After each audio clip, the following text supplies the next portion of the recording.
Today we're talking about health and wellness New Year's resolutions, why they don't deliver results and what actually works. And once you understand this, you will never set health goals the same way again or make New Year's resolutions, period. Because the truth is simple.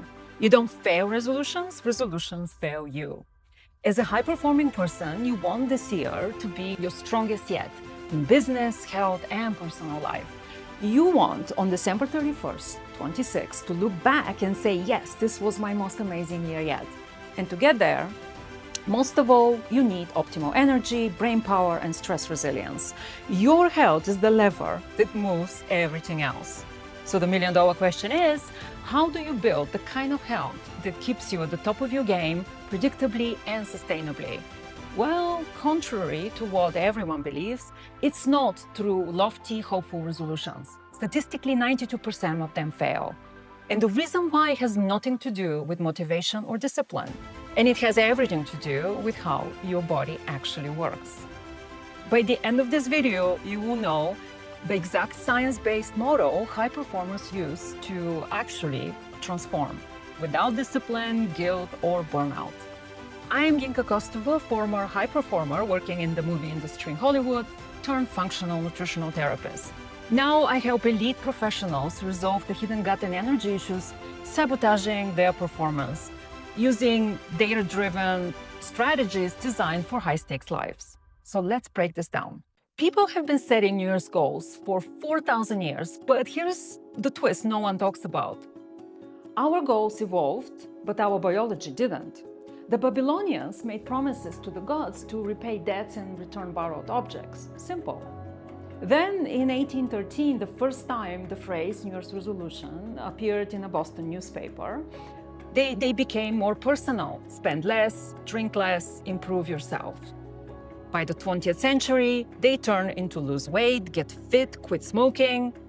And today, for high performers, they have escalated into optimize your energy, fix burnout, biohack peak performance. Bigger goals, higher stakes, but worse outcomes. The stats are brutal. 23% quit by the end of week 1, 43% quit by the end of January, and 80% quit by February. Resolution lifespan, 3.7 months. I lived that cycle myself. Back in the film industry, every January, I made a beautiful list of 10 goals, and by February, work has swallowed my life. Thousands of dollars for unused gym memberships, cutting carbs, quitting sugar. I was trying to become a completely different person on January 1st.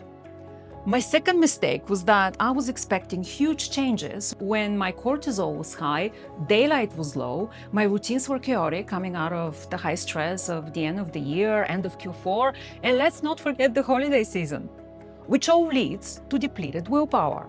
As you can see, January is the worst possible month to overhaul your life. For centuries, the human body has been adapting to the seasons, not to the complete turn of the planet around the sun. Spring has always been the beginning of life, and it's the beginning in the human body. Middle of winter is just the wrong time to start anything new and demanding. But every time I failed, something dangerous happened. I started believing I wasn't disciplined enough. I started believing my body couldn't change. And that belief, that's the real damage. This is what keeps high performers stuck for years. Every month, you postpone taking care of your health, things get worse, and it creates a ripple effect everywhere in your life. It affects your team, your employees, your family. And here's the worst part. Over time, it gets more difficult to bring the body back into balance. Because when your biology is off, things like blood sugar instability, cortisol high, gut inflamed, your brain defaults to cravings, low energy, emotional reactivity, decision fatigue, comfort seeking. No willpower survives that. The first January, after I became a nutritional therapist, I sat down to write my usual list of 10 goals and stopped. Because suddenly, the neuroscience I have been studying made it obvious. Most resolutions are biologically impossible to keep. There are 3 mechanisms your brain uses that make quitting your New Year's resolutions inevitable. The first one is that the brain chooses the path of least resistance. Old habits live in your basal ganglia, the autopilot system. Morning coffee, late night scrolling, reaching for sugar when stressed. These are 8-lane superhighways your brain cruises on autopilot. Zero effort. A new habit? It's a muddy dirt path. Your brain has to push through resistance every single time. This is why your brain chooses the highway 88% of the time, simply because this is costing your brain less energy, and expending less energy is a survival mechanism. Number 2 is dopamine crush. Dopamine isn't about reward, it's about progress. It motivates you only when it sees or expects a near-term win. But most health changes take weeks and months to show up. You might get worse before you get better. So your dopamine drops. And when dopamine drops, motivation collapses. It's like running a marathon in a tunnel. No mile markers, no finish line, no evidence you're making any progress. Even the strongest runner will slow down. This has nothing to do with willpower, and it has everything to do with neurobiology. Number 3, restriction depletes willpower. Never eat sugar again, never miss a workout, perfect meals every day. Every no drains your willpower battery. And high performers start the day already depleted because you have more work decisions, constant problem solving, non-stop demands.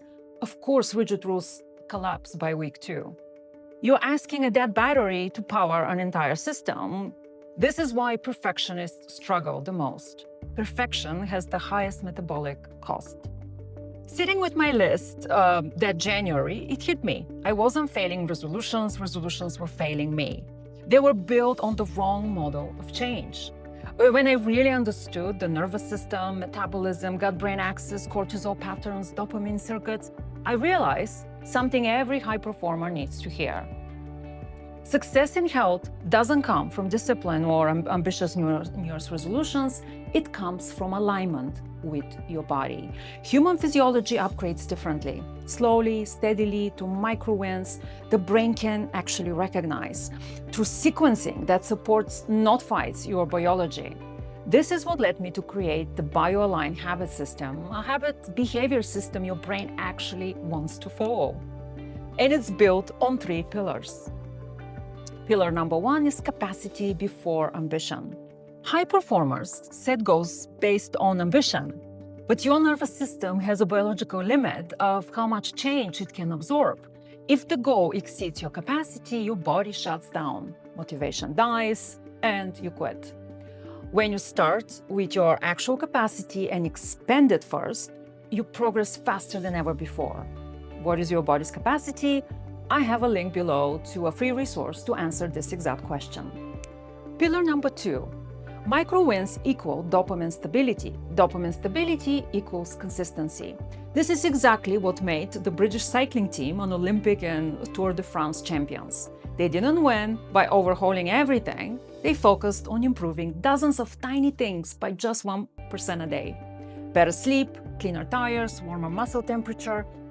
Micro adjustments that seemed insignificant on their own, but together, they transformed the team. Human biology works the same way. One morning with a steady energy, one day with less bloating, one afternoon without a crash. Tiny, yes, but they are biological proof that things are working, which keeps you on the path long enough to reach the macro wins. Pillar number 3, habit sequencing based on biology.